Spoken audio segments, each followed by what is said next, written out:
মই ইণ্ট্ৰ'টো কি বুলি দিওঁ চাগে, আপোনালোকে টাইটেল থাম্বনেইল চাই পেলাই গম পাই গৈছে। হয়, এপ্ৰিলৰ 14 এপ্ৰিলত ওচৰৰ ঘৰৰ পৰা আৰু আমাৰতো কোনো এনেকুৱা ধৰি লওক আমাৰে যদি ঘৰত লাগিলে হয় বুজি পালোঁ হয়, কিন্তু আমাৰ একো ভুলেই নাছিলে, একো নাছিলে। ওচৰত ট্ৰান্সমিটাৰ শ্বৰ্ট চাৰ্কিট কিবা হৈ গৈছিলে ওচৰৰ ঘৰৰ ট্ৰান্সমিটাৰ নে মিটাৰ কাৰেণ্টৰ মিটাৰ কি নাজানো, ভালকৈ ক'ব নোৱাৰোঁ। আহি পেলাই তেওঁলোকৰ ঘৰৰ পৰা জ্বলিছে। তেওঁলোকৰ ভাড়াঘৰ আছিলে, দৰ্জা বেৰা দিয়া ভাড়াঘৰ আছিলে। তাৰ পৰা আহি জুই আমাৰ তাত লাগি চেছ। আপোনালোকক মই দেখুৱাম ভিডিঅ'খিনি, পূৰা ক্লিপছখিনি দেখুৱাই দিম, কেনেকৈ জুই লাগি আছিলে, কি হৈছে কি নাই, ভিতৰখিনি দেখুৱাই দিম, আপোনালোকে চাব। আৰু বহুতেই সহায় কৰিছে, তেওঁলোকক বহুত এটা বিগ থেংক ইউ। অচিনাকি মানুহেও সহায় কৰিছে। এতিয়াতো আমাৰ একো কানেকশ্যন নাই, না কাৰেণ্টৰ না পানীৰ না কিবা। যেন তেন এটা ৰুমৰ দাদা এজন আহি, মোৰে কাকা হয়, জেঠাইৰ ল'ৰা, আহি এটা ৰুমৰ অকল ফেন আৰু এটা লাইটৰ কানেকশ্যন দি থৈ গৈছে। আৰু ওচৰৰ যোন ঘৰ জ্বলিছিল তেওঁলোকৰো মানে থকা জেগা নাই, কি কৰিব, মালিকেও একো ৰেচপন্স দিয়া নাই তেওঁলোকক। চ' আমি আমাৰ লগতে তলৰ গ্ৰাউণ্ড ফ্ল'ৰত যেনে তেনে এটা ৰুম বাজিছে, তাতে তেওঁলোকক তাতে ৰাখিছোঁ, তেওঁলোক তাতে আছে, তেওঁলোক ৰাতি তাতে থাকে। আৰু আমাৰতো দেখুৱাম, আপোনালোকে চাব কি অৱস্থা হৈ গৈছে। সেইটো আৰু ঈদৰ ব্লগটো দিব পৰা নাই, ঈদৰ ব্লগটো চব আছে এতিয়ালৈকে, মই লগাব পৰা নাই কাৰণ মনটো যোৱা নাই। দুখতে দুখ আৰু মানুহে কয় নহয় সেনেকুৱা। আপোনালোকে চাব।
এয়া অৱস্থা আমাৰ, এনেকৈ এটা ৰুমতে যোনে যি দিছে আৰু যি পাৰিছে দিব দিছে, খাইছোঁ। এতিয়া অকণমান আগত আংকলে বিৰিয়ানী দি গৈছে।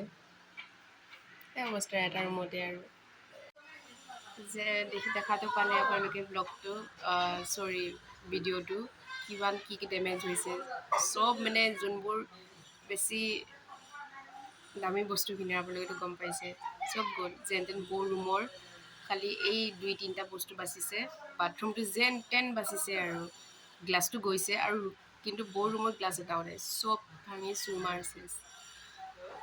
বহুত বিপদত পৰা যেন হৈছে। আৰু এতিয়া আমাৰতো অৱস্থা নাই, কি ক'ম, যিহেতু দেউতা নাই, আমাই গোটেইখিনি কৰিছে, দাদাই কৰিছে। এতিয়া যে আকৌ ছেইম বস্তু এটা ল'ব পৰা যাব, আকৌ ঘৰ ৰিপেয়াৰিং কৰিবলৈ, গোটেই ক'ব গ'লে গোটেই ঘৰ নতুনকৈ বনোৱাৰ নিচিনা কৰিব লাগিব। কিমান বাহিৰৰ খৰচাটো আছে, ঘৰৰ ভিতৰৰ কিমান খৰচা আছে। আৰু আমিতো একো ধৰি লওক গেছ চিলিণ্ডাৰ একো নাই, চেচ। আৰু যি এটা গেছ আছিলে, যোনটো গেছ দি আমি হাঁহি আছোঁ, দুখত কি ক'ম এতিয়া, হাঁহি পেলাইতো ক'ম আৰু যোনটো গেছ আছিলে আমাৰ পূৰা ভৰা আছিলে, নতুন আছিলে। কোনে ওলালে সেইখিনি সময়ত, কোনে কি কৰিছে কোনে জানিব, গেছটো নাই এতিয়া। এতিয়া যে নিজেও যে কোনোবাই কিবা কৰি খাব, সেইটো অৱস্থা, এনেকুৱা অৱস্থা যদি কোনোবাই চুৰ কৰে আৰু তেওঁলোকতো মানুহৰ কেটাগৰীটো নপৰিব চাগে। সেয়াই সেই কথাটো সেইটো। আৰু ওচৰত মিটাৰটো জ্বলি তেওঁলোকৰ ঘৰত এটা চিলিণ্ডাৰ আছিলে, চিলিণ্ডাৰটো ব্লাষ্ট হৈছে, তাৰ পৰা বেছি এফেক্ট কৰিছে আৰু আমাৰ ঘৰত। এতিয়া আৰু আল্লাই যি কৰে, মানুহে কয় ন, আল্লাই যি কৰে ভালৰ কাৰণে কৰে। এতিয়া কি বুলিনো কওঁ যে ভালৰ কাৰণে কৰিলে। আৰু এটা কথা চবেই কৈ আছে, যদি ৰাতি হ'লে হয় বহুত অসুবিধা হ'লে হয়।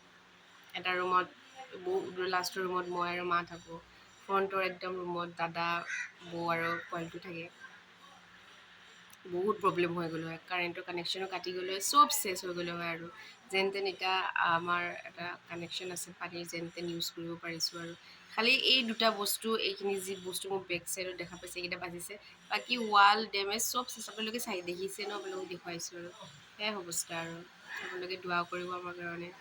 এনেকুৱা হৈ গৈছে, মানুহে কয় ন, মানুহে ঠেকা খালে বুজে, এনেতো ঘৰত ইমান বস্তু থাকে খাব মন নাযায়, কথাটো কৈ আছোঁ আৰু খাব মন নাযায়। এতিয়া এনেকুৱা হৈ গৈছে ন, ভোক লাগি যায়গৈ আৰু পোৱাই নাযায় দিনটো, ক'ত ভোক লাগিলেও ক'তনো খাব পৰা যায়, খাব পৰা কেতিয়াও নাযায়। কেনেকৈ যে দিনবোৰ যে পাৰ হৈছে মহিলা মালিকে জানে আৰু এতিয়া এনেকুৱা হৈ গৈছে পানী কানেকশ্যনটো নাই এনেকৈ খাবলৈ, খালি চব কিনি আনা ঠাণ্ডা পানী খাবলৈ তৰপি থাকিব লগা হৈছে যিমানে পাৰিছে। আৰু মামাহঁত আছিলে ৰিলেটিভ, তেওঁলোকে বস্তুবোৰ আনি দিয়ে, চবেই দি আছে আৰু দিনতো খোৱা ৰাতিও খোৱা চব দি আছে আৰু